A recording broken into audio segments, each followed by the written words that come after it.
Selamat pagi Bapak Ibu guru hebat, salam dan bahagia. Bertemu lagi dengan saya Eti Priani Borusilangit SPD. Saya guru di SD Negeri 7 Pinggir dan calon guru penggerak angkatan 10 Kabupaten Bengkalis. Bertemu lagi dengan saya, dan pertemuan kali ini saya didampingi dengan teman saya, rekan kerja saya Bu Mimi Sopianti. Beliau adalah wali kelas 4 SD Negeri 7 Pinggir. Apa kabar Bu Mimi? Alhamdulillah baik Bu Eti. Ya, terima kasih sudah hadir ya Bu. Dan juga didampingi oleh pendamping praktik saya, Ibu Yulan Mawarni Saragi SPD. Selamat pagi Bu, apa kabar Bu Yulan? Baik Bu Eti, kabar baik. Terima kasih ya Bu Yulan sudah hadir di pendampingan individu 5 mendampingi saya. Sama-sama Ibu Eti. Ya, kali ini kami akan melakukan percakapan praobservasi dengan rekan kerja saya yaitu Bu Mimi. Bu Mimi, kemarin kita sudah melakukan percakapan praobservasi seperti yang sudah kita bicarakan sebelumnya, bahwa di supervisi itu ada 3 tahap. Yang pertama adalah praobservasi, observasi, dan pasca observasi. Nah, seperti yang sudah kita bahas juga Bu Mimi, bahwa supervisi itu bukan menggurui rekan sejawat dan juga bukan menghakimi, tapi di sini kita lebih untuk merefleksikan dan mengevaluasi pembelajaran kita. Apakah pembelajaran kita itu sudah berpihak kepada murid, dan juga untuk mengembangkan kembali potensi-potensi yang ada dalam diri kita. Berarti ini kita masuk ke pasca observasi ya Bu. Oke, kalau kita ingat lagi, kalau Ibu ingat lagi kemarin waktu saya mengobservasi Ibu mengajar, kira-kira bagaimana perasaan Ibu waktu melakukan pembelajaran tersebut? Pada saat pembelajaran, waktu observasi saya cukup merasa senang karena siswa-siswa saya mengikuti proses pembelajaran dari kegiatan awal sampai akhir dengan semangat, dengan menyenangkan. Ya. Oke, berarti Ibu senang ya, karena pembelajarannya berjalan dengan baik dari awal sampai akhir.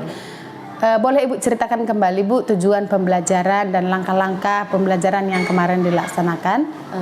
Tujuan pembelajarannya yaitu yang pertama, siswa mengidentifikasi bagian-bagian dari tumbuhan, kemudian siswa menjelaskan fungsi dari masing-masing bagian tubuh tumbuhan tersebut. Langkah-langkahnya dimulai dari awal pembelajaran.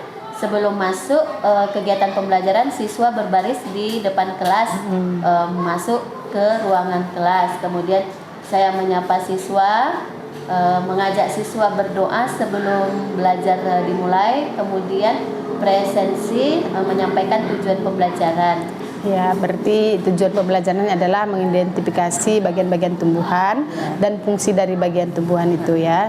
Nah, tadi langkah-langkahnya sudah Ibu jelaskan. Nah, kalau kita evaluasi, kira-kira menurut Ibu ini ya, hal baik apa yang sudah terjadi dalam pembelajaran tersebut?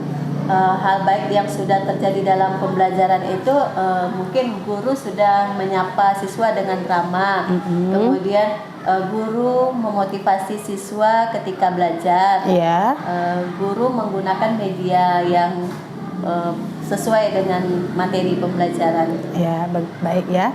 Nah, kalau Ibu sendiri menilai, kalau kita beri skala 6 sampai 10, kira-kira angka Ibu di mana? Mungkin berada di angka 7,5, karena saya merasa media yang digunakan mungkin belum dapat menarik siswa. Kemudian ketika pembelajaran itu saya akan meminta siswa untuk membawa tumbuhan dari rumah, tetapi hanya ada sebagian kecil yang membawa tumbuhan dari rumah. Oh ya, berarti kalau penilaian dari Ibu skalanya 7,5 ya. Nah, kira-kira dengan kondisi tadi masih ada yang belum bawa media, medianya kurang.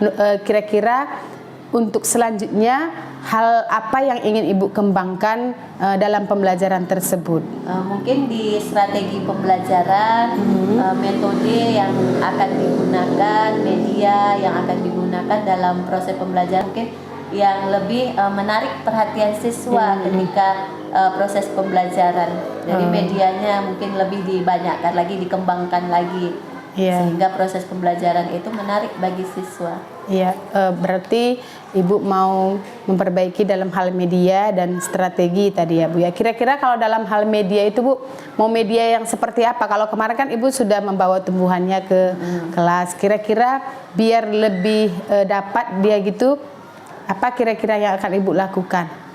Mungkin bisa menggunakan Infocus buat video pembelajaran mengenai tumbuhan, karena kalau pakai Infocus mungkin siswa lebih tertarik karena dia melihat gitu kan, atau bisa juga kita membawa siswa langsung ke lingkungan di mana banyak terdapat tumbuhan gitu, jadi siswa bisa melihat bagian-bagian tumbuhan secara nyata gitu. Berarti bisa menggunakan Infocus dan juga membawa anak ke lingkungan sekolah ya, supaya lebih jelas melihat tumbuhannya gitu ya Bu ya. Oke, kalau kira-kira Bu ada nggak kendala atau hambatan yang Ibu rasakan saat proses pembelajaran? Kendalanya kemarin ketika meminta siswa, beberapa orang siswa ke depan menunjukkan bagian-bagian tumbuhan, karena tumbuhannya yang dibawa tidak terlalu besar, jadi siswa yang di belakang kurang melihat gitu kan. Ditambah lagi gambarnya mungkin kurang besar, jadi siswa yang bagian belakang duduknya tidak melihat akar itu yang bagaimana bentuknya gitu. Oh ya, jadi kira-kira rencana Ibu ke depannya untuk perbaikan pembelajaran ini apa? Mungkin medianya digunakan yang memang bisa siswa mengeksplorasi media tersebut. Jadi mereka paham yang mana bagian tumbuhan ini, apa fungsinya gitu. Ya itu bagus itu Bu, karena melalui media tersebut, media konkret, mereka bisa mengeksplor langsung, itu mungkin akan membantu pemahaman mereka ya kan Bu. Kira-kira kapan Ibu akan melakukan rencana Ibu ini?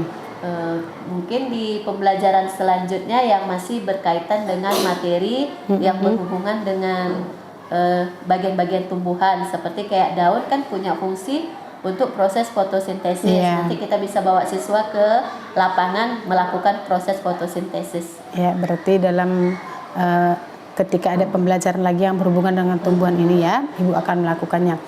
Menurut Ibu akan memerlukan bantuan atau bantuan rekan sekerja atau siapa gitu?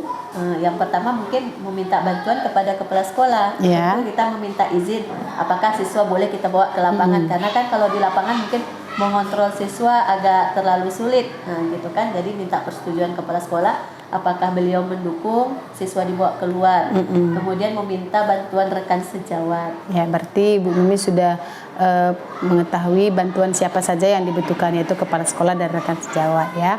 Ya, terima kasih Bu Mimi untuk percakapan hari ini. Mudah-mudahan melalui percakapan kita ini kita bisa mengembangkan pembelajaran yang berpihak kepada murid. Kita juga bisa menemukan ide-ide baru saat melakukan pembelajaran di kelas kita, supaya murid-murid kita itu senang dalam belajar dan mereka juga dapat mencapai tujuan pembelajaran. Ya. Dapat pengalaman bermakna. Iya, betul sekali Bu, karena memang itu yang mau kita capai dalam pembelajaran ini ya. Terima kasih Bu Mimi untuk pertemuan hari ini. Sama-sama Bu Eti. Ya.